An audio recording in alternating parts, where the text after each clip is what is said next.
அனைவருக்கும் வணக்கம். இந்தியாவிடம் வாலாட்டிட்டு வர்ற பங்களாதேஷுடைய குரல் வலையை நெரிக்கிறது அப்படின்னு இந்தியா முடிவு செய்திருப்பதாக தகவல்கள் வருது நண்பர்களே. கடந்த சில நாட்களாக பங்களாதேஷுடைய குரல் வலையை இந்தியா நெரிக்க ஆரம்பிச்சிருச்சு அப்படிங்கிற சூப்பர் செய்தியும் நம் காதுகளுக்கு எட்டி இருக்குது நண்பர்களே. இந்த மிக முக்கியமான விஷயத்தை தான் இன்னைக்கு பிரதான செய்தியாக பார்க்க போற நண்பர்களே. இது போக பங்களாதேஷில் நடந்திருக்கிற மேலும் 2-3 சம்பவங்கள். சில தினங்களுக்கு முன்பு ஒரு ஹிந்துவை அங்க அடிச்சு கொண்டானுங்க இல்லையா, அதற்கு பிறகு மேலும் ஒரு ஹிந்துவை அங்க இருக்கிற இஸ்லாமிய அடிப்படைவாதிகள் அடிச்சே கொண்டிருக்கிறானுங்க அப்படிங்கிற கொடூர செய்தி ஒன்று இந்தியா வரை எட்டி இருக்குது. அதற்கு பிறகு இன்னொரு சம்பவம் நடந்திருக்குது. இந்திய பங்களாதேஷ் எல்லையில் திரிபுரால பங்களாதேஷ் பக்கத்துல இருந்து ஒரு சிலர் இந்திய ஜவான்களை நோக்கி சுட்டிருக்கிறாங்க. அதற்கு இந்திய எல்லை பாதுகாப்பு படையும் கடுமையான எதிர்த்தாக்குதல் நடத்தி இருக்கிறாங்க. இந்த விஷயமும் இப்பொழுது இந்திய பங்களாதேஷ் உறவுல பெரும் சூட்டை கிளப்பி இருக்குது அப்படிங்கிறத பார்க்கிறோம். இந்த 3 முக்கியமான விஷயங்களை பத்தி தான் இன்னைக்கு பார்க்க போறோம் நண்பர்களே. வாங்க நண்பர்களே, நம்ம சேனலுக்கு நீங்க முதல் முறையாக வந்திருக்கிறீங்க அப்படின்னா கீழே இருக்கிற சப்ஸ்கிரைப் பண்ண தட்டுங்க. அப்படியே பக்கத்தில் இருக்கிற பெல் ஐக்கனை தட்டிட்டு ஆல் அப்படிங்கிற ஆப்ஷனை கிளிக் பண்ணீங்கன்னா நாம போடுகிற வீடியோக்கள் எல்லாம் உங்களை வந்து சேரும். வாங்க நண்பர்களே, வீடியோக்கு போகலாம்.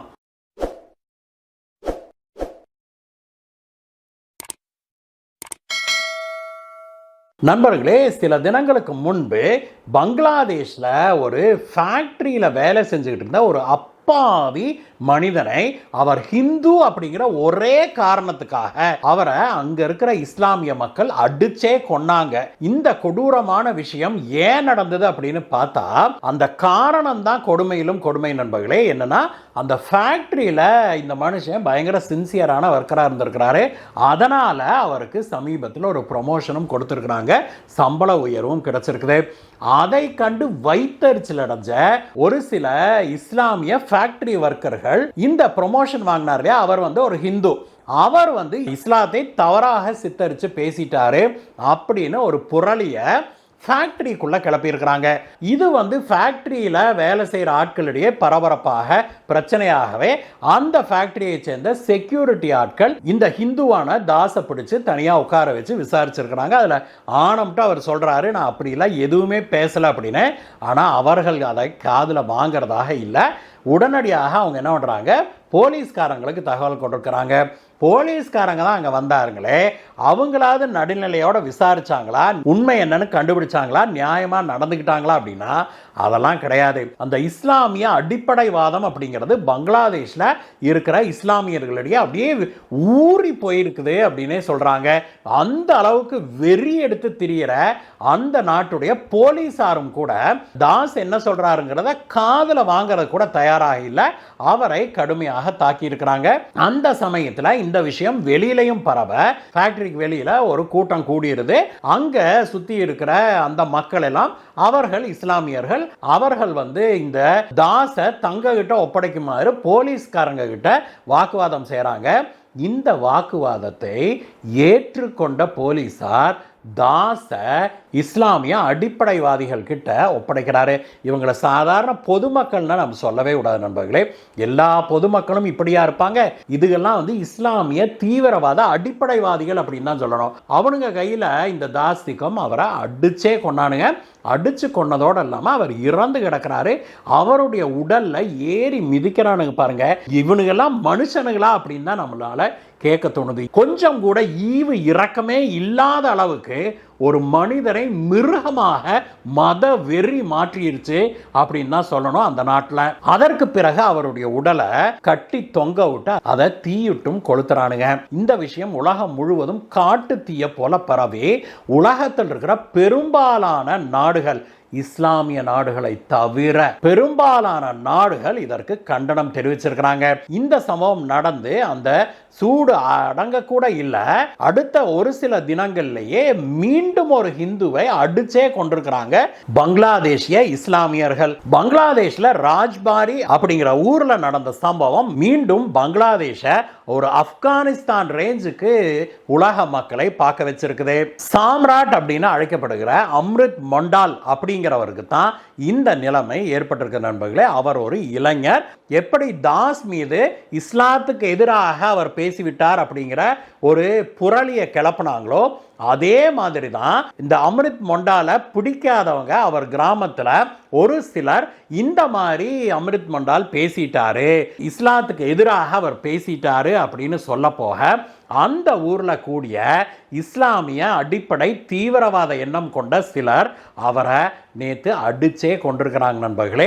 இந்த இரண்டு சம்பவங்களும் பங்களாதேஷ் ஒரு அடிப்படை தீவிரவாத எண்ணம் கொண்ட இஸ்லாமிய நாடு அப்படின்னு உலக மக்களிடையே ஒரு எண்ணத்தை உருவாக்கி இருக்குது.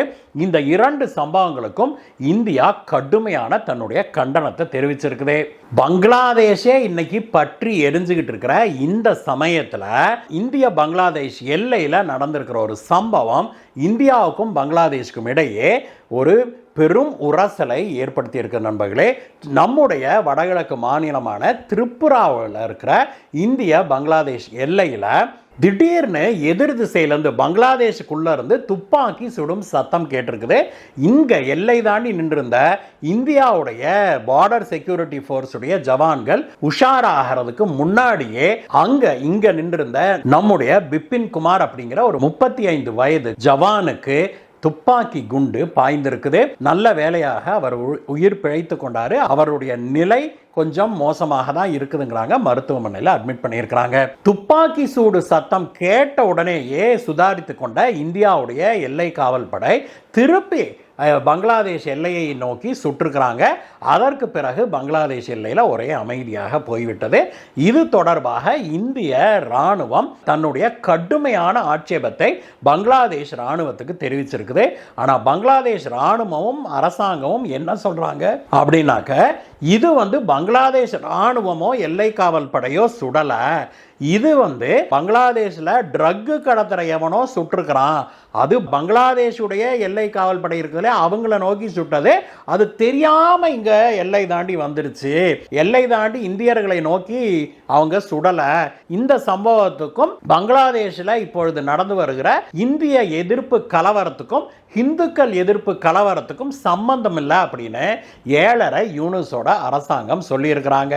இருந்தாலும் கூட இந்தியா இதற்கு கடுமையான ஆட்சேபனை தெரிவித்ததோடு இல்லாமல் இந்திய பங்களாதேஷ் எல்லை முழுவதும் உஷார் நிலையில் இந்திய படைகளை நிறுத்தியிருக்கிறாங்க. பங்களாதேஷுடைய நிலைமை இப்படி இருக்கிற இந்த சமயத்தில் அதுவும் பங்களாதேஷுடைய நிலைமையே இப்பொழுது படு மோசமாக இருக்குது. நாடு முழுவதும் பயங்கர கலவரம், குறிப்பாக இந்துக்களுக்கு எதிராகவும் இந்தியாவுக்கு எதிராகவும் கோஷமிட்டு கொண்டு பயங்கரமான கலவரத்தில் நாடு முழுவதும் அந்த நாட்டை சேர்ந்த இஸ்லாமிய மக்கள் ஈடுபட்டிருக்கிறாங்க. இப்படிப்பட்ட சூழ்நிலையில் அந்த நாட்டில் இன்னொரு பெரும் பிரச்சனை நிலவி வருது நண்பர்களே. அது என்னன்னா, அரிசிக்கும் வெங்காயத்துக்கும் கடுமையான தட்டுப்பாடு ஏற்பட்டிருக்குது. இப்பொழுது பங்களாதேஷில் ஏழை எளியவர்கள்லாம் வாங்கக்கூடிய லெவலில் அரிசியோட விலை இல்லை அப்படின்னும், விலை உயர்ந்தா கூட பரவாயில்ல ஆனால் சப்ளையே இல்லை, அதுக்கே இப்பொழுது பயங்கர தட்டுப்பாடு ஏற்பட்டுருச்சு அப்படின்னும் செய்திகள் நம் காதுகளுக்கு எட்டுது. அதனால தான் நேற்றைய தினம் பங்களாதேஷுடைய கேபினட் இந்தியாவிடமிருந்து 50,000 டன் அரிசியை வாங்குவதற்கு சம்மதம் தெரிவிச்சிருக்குது. இந்த செய்தி வெளியான உடனேயே இந்தியாவுடைய அரிசி ஏற்றுமதியாளர்கள் மற்றும் விற்பனையாளர்கள் சங்கம் இந்திய அரசாங்கத்துக்கு கடிதம் ஒன்று எழுதியிருக்கிறாங்க, ஒரு கோரிக்கை ஒன்று வச்சிருக்கிறாங்க. அது என்னன்னா, இந்தியாவுக்கு எதிராக இவ்வளவு தூரம் செயல்படுகிற பங்களாதேஷுக்கு நாம ஏன் உதவணும், அவங்கள சோக் பண்ணணும், அவங்களுக்கு சப்ளையே கொடுக்காம நாம் அவங்க குரல் விலையை நெரிக்க வேணும் அப்படின்னு சொல்லி ஒரு கோரிக்கை ஒன்று வச்சிருக்கிறாங்க. அது மட்டும் இல்லை, இந்திய ஏற்றுமதியாளர்கள் பங்களாதேஷுக்கு அரிசியோ வெங்காயமோ ஏற்றுமதி செய்யக்கூடாது அப்படின்னு அவங்களுக்குள்ள அவங்க ஒரு தீர்மானமும் எடுத்திருப்பதாக செய்திகள் வெளிவருது. இந்தியாவை பொறுத்த வரைக்கும் நம்முடைய வியாபாரிகள் சொல்வதற்கு முன்பே இந்தியா அப்படிப்பட்ட ஒரு நடவடிக்கையை, ஒரு ஸ்லோ சோக்கிங் ஸ்டெப்பை இந்தியா எடுத்திருக்குது அப்படின்னு அதிகாரப்பூர்வமற்ற தகவல்கள் சொல்லுது நண்பர்களே. ஒவ்வொரு வாரமும் கிட்டத்தட்ட 200 லாரி வெங்காயம் இந்தியாவிலிருந்து பங்களாதேஷுக்கு போகுது அப்படின்னும் அதனுடைய எண்ணிக்கையை இந்தியா இப்பொழுது கணிசமாக குறைத்திருக்குது அப்படின்னும் நமக்கு தகவல் கிடைக்குது. அதே போல அரிசியை பொறுத்த வரைக்கும் இந்தியா பங்களாதேஷுக்கிட்ட இருந்து எந்த விதமான கோரிக்கை வந்தாலும் அவ்வளவு எளிதில் இந்த முறை பங்களாதேஷுக்கு நாம் அரிசியை அனுப்ப மாட்டோம் அப்படிங்கிற ஒரு முடிவோடு இருப்பதாக செய்திகள் வெளிவருது. இதில் வெஸ்ட் பெங்காலை சேர்ந்த ஒரு நிறுவனத்துக்கு 50 டன் அரிசியை சப்ளை பண்ணுறதுக்கு மட்டும் இதுவரைக்கும் பங்களாதேஷ் ஆர்டர் கொடுத்துருக்குது அப்படின்னும் அதற்கு மேலே இன்னும் ஆர்டர் எதுவும் வரவில்லை அப்படின்னும் செய்திகள் வெளிவந்திருக்கு நண்பர்களே. இந்த விஷயத்தில் இந்தியா கோ ஸ்லோ அப்ரோச்சை எடுத்திருக்குது அப்படின்னு சொல்கிறாங்க. ஏன் நாம் பங்களாதேஷுக்கு முழுமையாக சப்ளையை நிறுத்தக்கூடாது? ஏன் நாம் எதற்காக அவங்களுக்கு உணவுப் பொருட்களையும் பிற பொருட்களையும் அனுப்பணும்? ஏன் முழுமையாக நம்ம நிறுத்தக்கூடாது அப்படிங்கிற கேள்வி நம் மனதில் இயல்பாக வர்றது நியாயம்தான். இதற்கு இந்தியா நாம் ஏற்கனவே ஒரு முறை இந்த மாதிரி செய்து கையை சுட்டுக்கிட்டது தான் ஞாபகம் வருது நண்பர்களே. அதனால தான் இந்தியா இந்த முறை மிகவும் எச்சரிக்கையோடு இந்த விஷயத்தை கையாண்டு வருது அப்படிங்கிறத நாம் பொதுமக்களாகிய நாம் புரிஞ்சுக்கணும். பாரத பிரதமராக திரு நரேந்திர மோடி அவர்கள் பதவியேற்றுக் கொண்ட பிறகு ஒரு சில வருடங்களுக்கு பிறகு நேபாள் இப்படித்தான் இந்தியா கிட்ட பயங்கரமாக லொல்லு பண்ணிக்கிட்டு வாலாடிச்சு. அப்பொழுது இந்திய எல்லை தாண்டி எந்த விதமான பொருட்களையும் நேபாளுக்கு நாங்கள் அனுப்புறதில்ல அப்படின்னு சொல்லி இந்தியா தடை போட்டது. இதில் ஒரு சில நாட்கள்லேயே Nepal was brought to its knees அப்படிங்கிறதா உண்மை. அதாவது நேபாளை இந்தியா மண்டியிட வச்சிருச்சு அப்படிங்கிறதா உண்மை. நேபாள் அதற்கு பிறகு ஒரு அரசாங்கமாக நேபாள் அதற்கு பிறகு இந்தியாவை பெரிய அளவில் இன்றைக்கு வரைக்கும் எதிர்க்கவில்லை, பகச்சிக்கவில்லை அப்படிங்கிறதா உண்மை. ஆனால் அங்கே நாம் இந்தியாவிலிருந்து நேபாளுக்கு அத்தியாவசிய பொருட்கள் முதல் எல்லா பொருட்களையும் நாம் நிறுத்தணும் இல்லையா? ஒரு சில தினங்கள் தான் நிறுத்தினோம். அந்த காலகட்டத்திலேயே என்ன ஆயிடுச்சுன்னா நேபாள் மக்களுடைய மனசில் இந்தியாவுக்கு எதிராக ஒரு பெரும் பகை உண்டாயிருச்சு, ஒரு பெரும் வெறுப்பு உண்டாயிருச்சு அப்படின்னே சொல்லணும். அந்த வெறுப்பு, அந்த ஆன்டி இந்தியா சென்டிமெண்ட் இருக்குது இல்லையா, அது இன்றைக்கு வரைக்கும் தொடருது அப்படிங்கிறதான் கொடுமையிலும் கொடுமை. நான் இது எப்படின்னா, நமக்கும் ஒருத்தருக்கும் தகராறு அப்படின்னா நாம் அவரை 4 சாத்திட்டு போயிடுவோம். நாம் 2 பேரும் நாளைக்கு நண்பர்கள்னு ஒன்றா இணைஞ்சிருவோம்.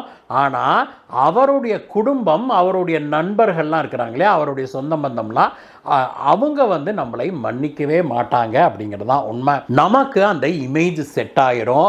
அதற்கு பிறகு நமக்கு ஒரு நல்லவன்கிற இமேஜே வராது அப்படிங்கிறதா உண்மை. அப்படிப்பட்ட ஒரு நிலை தான் இந்தியாவுக்கு ஏற்பட்டது நேபாளுடைய விஷயத்தில். அது மட்டும் இல்லை, அந்த சமயத்தில் நடந்த இன்னொரு விஷயமும் இந்தியாவுக்கு ஒரு எச்சரிக்கை மணியாக வந்தது.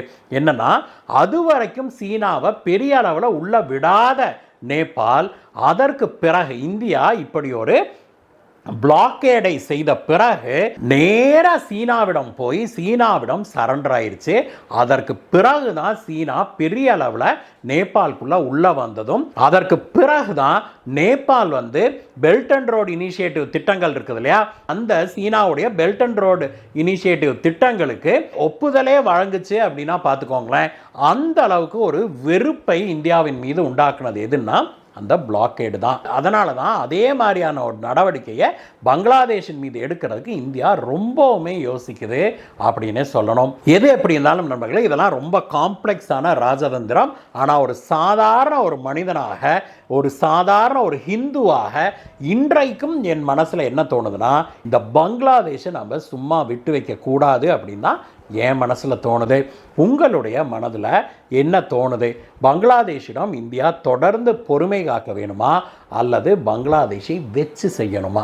இதை பற்றிய உங்களுடைய கருத்தை சொல்லுங்கள் நண்பர்களே. அதுக்கு முன்னாடி உங்களுக்கு இந்த வீடியோ பிடிச்சிருந்துன்னா ஒரு லைக் போடுங்க நண்பர்களே. அதே போல் உங்கள் நண்பர்களோடு இந்த வீடியோவை ஷேர் பண்ணுங்கள்.